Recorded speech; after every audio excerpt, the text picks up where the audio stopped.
Ẹ kú ìjókòó ẹ̀yin ìyá mi, ẹ̀yin bàbá mi, gbogbo ọmọ Oòduà káàkiri àgbáńlá ayé ibi yòówù tẹ́ lè máa gbé. Ẹ mà kú ìjókòó, ẹ kú kàlẹ̀. Àmì ara òun ni ohun tí mo fẹ́ bá a sọ̀rọ̀ lé lórí. Orúkọ mi ni Lukman ọmọ Àyádáre, bàbá ọgbọ́n, ọmọ ọ̀dọ̀ àgbà. Kí ni jẹ́ àmì ara? Ọ̀pọ̀lọpọ̀ máa ń gbọ́ ni wọn ò mọ̀ túmọ̀ rẹ̀. Ayé a máa fàmì síyàn lára. Ayé a máa fàmì síyàn lára.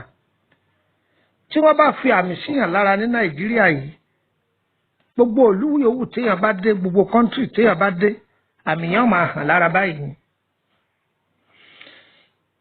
Èyí jẹ́ ẹ̀kọ́ fún gbogbo ẹ̀yin tí ẹ fẹ́ rìnrìn àjò tàbí ẹ̀yin tẹ́ ẹ fẹ́ dáwọ́lé nǹkan. Tó jẹ́ pé o fẹ́ travel ni àbọ̀ fẹ́ ṣe nǹkan oríire kan ní ó wá ń polongo káàkiri.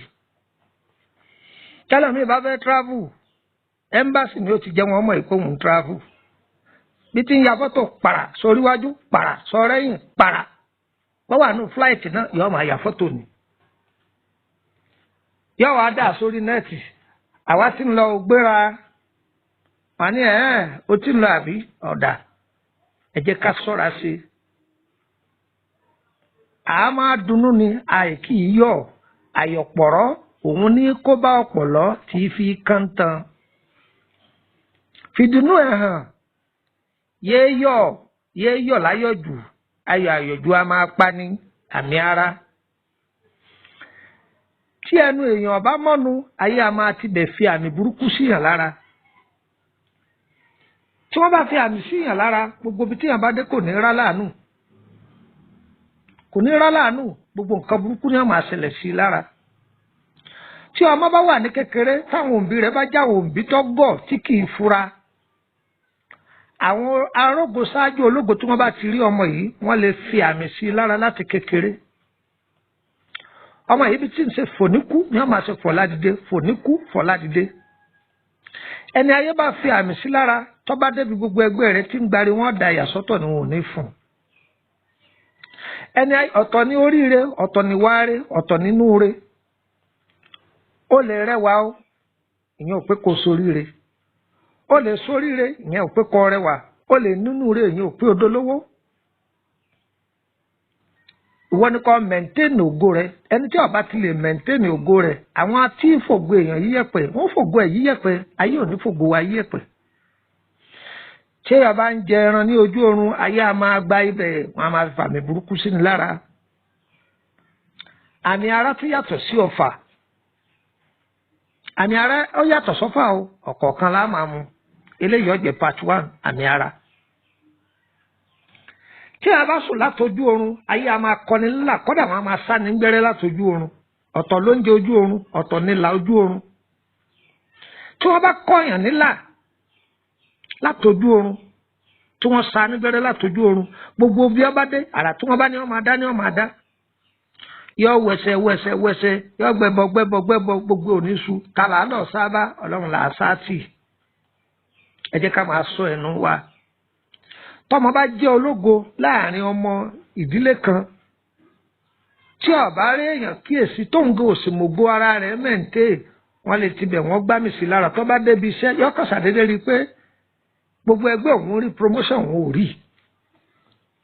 Tó bá déwájú ọ̀gá tí wọ́n ń ṣàánú, wọ́n dà yà sọ́tọ̀ ni. Wọ́n rí ọ̀pọ̀ handsome lóòótọ́, ọdẹ fáyìn dáadáa lóòótọ́, ṣùgbọ́n wọ́n kò tí ì kàn ẹ́.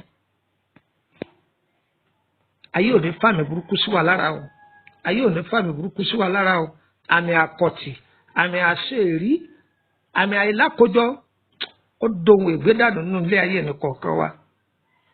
Tí ayé bá fáyàmù síyàn lára ní Nàìjíríà yìí tí èèyàn bá travel any country tí èèyàn lè lọ ẹni tó wà Nàìjíríà ó sì máa rí ṣe jùlọ kódà wọn tún máa fún lówó oúnjẹ láti bí yìí gbogbo àrà tó máa ń dá lọ́rùn láwọn ẹni ibú yìí wọ́n máa rí bí yìí wọ́n máa control rẹ ni èèyàn léwu egbèlú wọn ò ní jẹ́ orí wọ́n bá kó ọwọ́ ọlọ́pàá lónìí wọ́n jọ dáràn mí lọ tàbí kò tiẹ̀ máa rówó kọ́ mọ̀mọ́ kókó ohun tí fi ń ṣe àmì ara ayé a máa fi ṣe ni gbogbo omi tí a ti máa gbọ́ ètò yìí o ayé ò ní fàmì burúkú sí yín lára gbogbo ìkàtọ́bá lóhun okùnbi tẹ́ gbé dé ọgbọ̀nà tẹ́ gbé gbà lórí ọmọ lórí ọkọ lórí aya lórí iṣẹ́ yín ó di wì lórí gbogbo àwọn ọ̀tá yín ọ̀tá alẹ́ ọ̀tá òde ọ̀tá àkọ́kọ́ ọ̀tá gbangba tààrin ọ̀rẹ́ tinú ara tinú ẹbí tínú rẹ̀ òdù sí gbogbo àṣeyọrí tẹ̀ ń ṣe ọlọ́run ò bá wa so mọ́lẹ̀ bí ẹran so kọ́ má kó lójú kan náà ẹ̀yin káyọ̀ náà bá fẹ́ máa jàǹfààní gbólóhùn yìí ẹ lọ join wa nínú WhatsApp group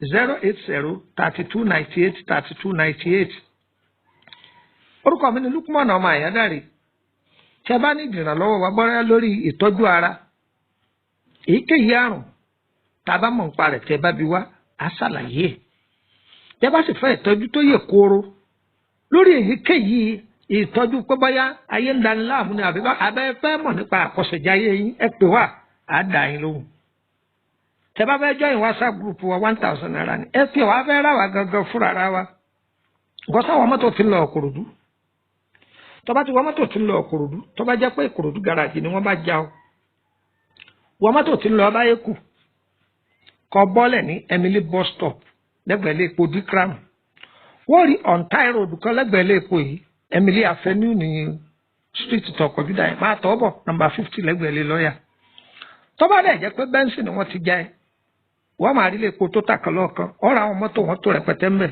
béèrè mọ́tò Báyékù mẹ́kọ̀ wọ̀ kọ bọ́lẹ̀ ní Emily bus stop ọwọ́ àtọ̀ ọ̀nà tó wà lẹ́gbẹ̀ẹ́ ilé epo yẹn tó jẹ́ Ontai road wàá máa tọ́ bọ̀ wá straight Emily Avenue bó sì Emily street ọ̀kan náà ni máa tọ́ bọ̀ wá straight number 50 ni lẹ́gbẹ̀ẹ́ ilé lọ́ọ̀yà gbogbo yẹn ní mọ̀ọ́sí o àmì burúkú kò ní wọnú ayé yín àmì burúkú kò ní sẹ́nì kọ̀ọ̀kan wa lágbára Elédùà gbogbo ẹni tó wà nínú rúdè báyìí Ọlọ́run ó tú yín sílẹ̀ o ire kàbìtì.